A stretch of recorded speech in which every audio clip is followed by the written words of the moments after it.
മീനാക്ഷി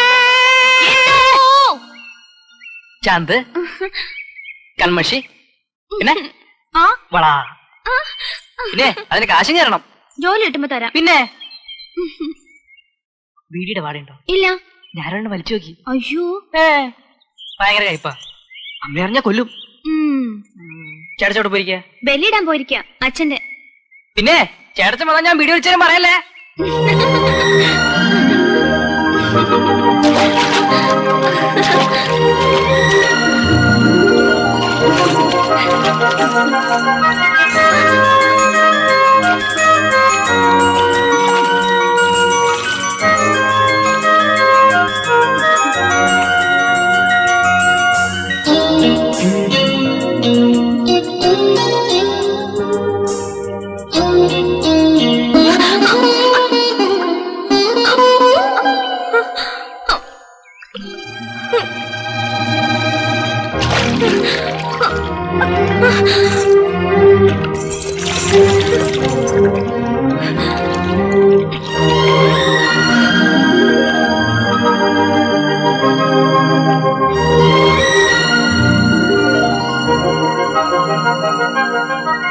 മോള് പേടിച്ചു പോയോ? നീ നല്ല മിടുക്കത്തി കുട്ടിയാണെന്ന് അറിയിച്ചതല്ലേ? ചേട്ടച്ചൻ ബെല്ലിടാൻ പോയിട്ട് വന്നു? ഇല്ല. വരുമ്പോ നല്ല വിശേഷമാണെങ്കിൽ എങ്ങനെ അങ്ങോട്ട് പറയാ എന്ന് വെച്ച് പറയാണ്ടിരിക്കാൻ പറ്റൂ? ഇനി എണ്ണ പലഹാരം കുറെ തിന്ന. ഇനിയിപ്പോ ഒരു ചടങ്ങൊക്കെ ഉണ്ടേ.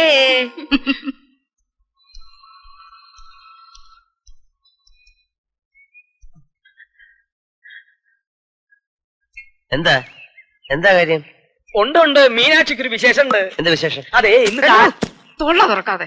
അതൊക്കെ പെമ്പിള്ളാർക്ക് പറഞ്ഞിട്ടുള്ളതാ. അവളെന്തേ? ഇപ്പൊ കാണണ്ട. ഞാൻ വിളിച്ചു കാണിക്കാം. കാണിക്കാൻ നടക്കുന്നു.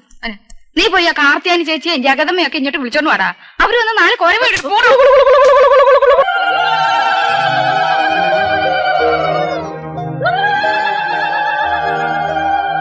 ഉണ്ണിക്കുഞ്ഞെ നോക്കിക്കേ, ഇന്നലത്തെ മീനാക്ഷി അല്ല ഇന്നത്തെ മീനാക്ഷി. ആളങ്ങ് മാറിപ്പോയി. എന്റെ അമ്മോ, ഇങ്ങനെയുണ്ടോ ഒരു നാണം? നോക്കണ്ട, 4 ദിവസം ആകാശം പോലും കാണാൻ പാടില്ലെന്നാ ശാസ്ത്രം.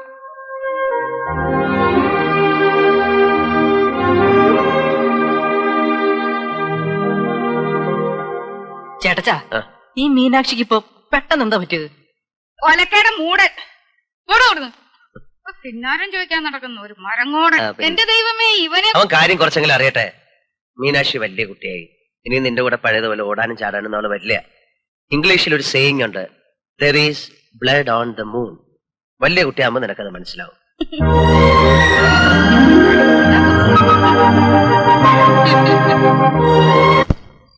സ്വയം പ്രകാശിക്കാനുള്ള കഴിവില്ലാത്തതിനാലാണ് ചന്ദ്രന് വൃത്തിക്ഷയങ്ങൾ സംഭവിക്കുന്നത്. ചന്ദ്രന്റെ ഭൂമിക്ക് അഭിമുഖമായ ഭാഗം മാത്രമേ പ്രകാശിക്കുന്നുള്ളൂ.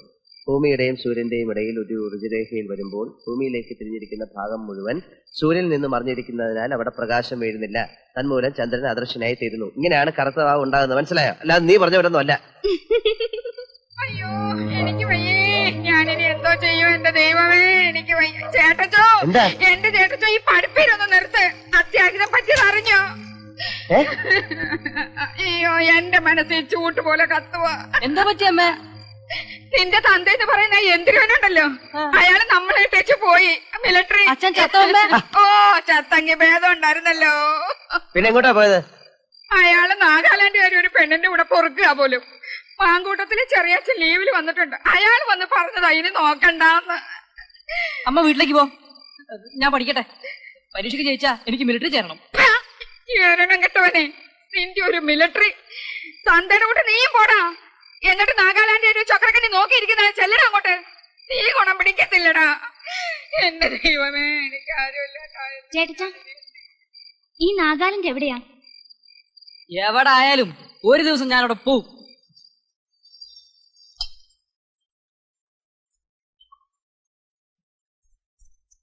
ചേട്ടച്ചാ, ആ ചേട്ടച്ചാ, പറഞ്ഞോടി. ശ്രദ്ധ മാറിയ എണ്ണയുടെ മൂപ്പ് കയറ്റും. ഇത്രയും ബന്ധപ്പാടുണ്ടായിരുന്നെങ്കിൽ വല്ല കാര്യം ഉണ്ടായിരുന്നോ? വാര്യർ സാർ എന്താ പറഞ്ഞെന്നറിയോ? ഈ എണ്ണയുടെ മണം കേട്ടാ മതി മുടി താനെ വളരുന്നു. അത് എങ്ങനത്തെ മുടി? എലുമ്പ മുടിയൊന്നും അല്ല, നല്ല ഉള്ളുള്ള മുടി. ചേട്ടച്ചൻ സർക്കസ് കണ്ടിട്ടുണ്ടോ? പിന്നില്ലയോ? എന്താ ചോദിച്ചേ? 8ലെയും 9ലെയും കുട്ടികളെ സർക്കസ് കാണിക്കാൻ കൊണ്ടുപോകുന്നുണ്ട് ടൗണിൽ. ഇപ്പൊ ചെറിയൊരു മണം കിട്ടുന്നുണ്ടോ? ഇല്ല, ആയിട്ടില്ല. ആ ഞങ്ങൾ 10ാം ക്ലാസ് വരെ എസ്കേഷന് കൊണ്ടുപോകുന്നുണ്ട്. തീ ഇനി കുറച്ച് മതി. ചേട്ടച്ചൻ മലമ്പുഴ ഡാം കണ്ടിട്ടുണ്ടോ? ഊട്ടി പോയിട്ടുണ്ടോ? കന്യാകുമാരിയിലോ തേക്കടിയിലോ പോയിട്ട്? ഒരു കാര്യം ചെയ്തുകൊണ്ടിരിക്കുമ്പോഴാണോ നാശം? ഈ ഭൂഗോളം ചുറ്റിക്കറങ്ങലായിരുന്നു എന്റെ പണി. എന്താ വേണ്ടേ? കാര്യം പറ. എസ്കേഷന് പോകുന്നവര് 150 രൂപയും പേരും നാളെ നാളെ കൊടുക്കണം. നിർബന്ധമൊന്നുമില്ലല്ലോ, പോകുന്നവര് കൊടുത്താ പോരെ? എനിക്ക് വേണ്ട. എസ്കർഷൻ എന്ന് പറഞ്ഞ് കണ്ട അവള് മാറുടെ കൂടെ കണ്ട കാട്ടിലും മലയിലും കൊക്കയിലും ഒക്കെ വണ്ടി മറിഞ്ഞ് വെള്ളത്തിൽ കാലും വഴുതി വീണേച്ച് വേണ്ട വരെയൊക്കെ പഠിക്കാൻ നോക്കൂ. ക്ലാസ്സിൽ ബാക്കി എല്ലാരും പോകുമ്പോ നീ മാത്രം പോകുന്നില്ല, അതുകൊണ്ട് എന്താ കുഴപ്പം? എല്ലാവരും വിടുവെച്ചോല്ലോ. അതെ, ബാക്കിയുള്ളവരെ പോലെ അല്ല മീനാക്ഷി. മീനാക്ഷിയാ. അവളെ വളർത്തുന്ന ചേട്ടച്ചനുണ്ടല്ലോ, അയാളൊരു മൂരാച്ചിയാ. പൊയ്ക്കോ എന്റെ മുമ്പിൽ എണ്ണ തിളച്ചോണ്ടിരിക്കുക കൊടിയ മോന്തയ്ക്ക് ഒഴിക്കിപ്പോ.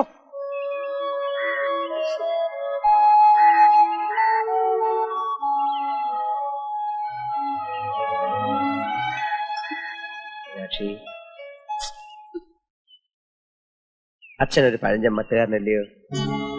ഈ എസ്കർഷന്റെയും കുന്തത്തിന്റെയും കാര്യം പറഞ്ഞ അവിടെ പിടിക്കത്തില്ല. അപ്പൊ വായി തോന്നിയതൊക്കെ പറയും. അത് കേട്ട് നീ പണങ്ങണ്ട വല്ല കാര്യമുണ്ടോ? ഈ എണ്ണ വരട്ടി തരുന്നത് അച്ഛനല്ല ചേട്ടനാ. വേണ്ട, ഞാനിപ്പോ കുളിക്കുന്നില്ല. നീ ചുമ്മാ വാശി പിടിക്കാതെ. അച്ഛനറിയാതെ നിന്നെ ഞാൻ എല്ലായിടം കൊണ്ടുപോയി കാണിച്ചു തരാം. വേണ്ട, ചേട്ടച്ചൻ വെറുതെ നുണ പറയും. നിന്നാണ് സത്യം. കൊണ്ടുപോവാന്ന് മാത്രമല്ല, നീ നല്ല മാർക്ക് വാങ്ങിച്ചു പാസ്സായ നിന്നെ ഞാൻ സിറ്റിയിലെ കോളേജ് ചേർക്കാം. അവിടുത്തെ ഹോസ്റ്റലിൽ താമസിച്ച് പിന്നെ നീ അങ്ങ് അവിടുത്തെ കാര്യം അയക്കോ? അവിടെ അടുത്താണ് നമ്മുടെ വല്യേട്ടന്റെ വീട്. എന്തൊരു ജഡയാന്ന് നോക്കിക്കേ. ഒരു ദിവസം അവിടെയും പോണം. ഞാൻ ആ ചേട്ടത്തിയെ കണ്ടിട്ടേ ഇല്ല. കാണുന്നിട്ട് നിനക്ക് വല്ല കുഴപ്പമുണ്ടോ? ഉണ്ടോ? അച്ഛൻ മൈറ്റേണ്ട, എന്നിട്ട് പോയി നല്ലവണ്ണം അങ്ങോട്ട് മുങ്ങി കുടിക്കേ.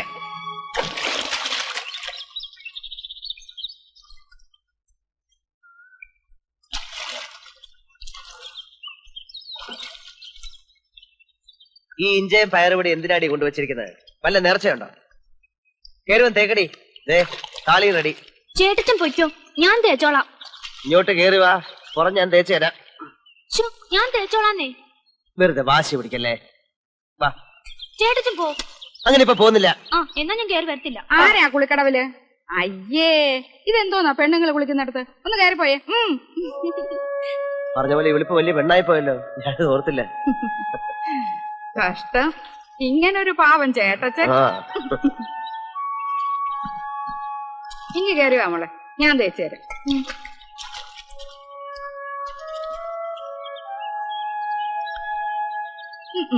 ഈ ബ്ലൗസ് ഒക്കെ ഇട്ടോണ്ടിറങ്ങിയത് എന്താ? ചേട്ടച്ചൻ വന്നിരുന്നിട്ടാ?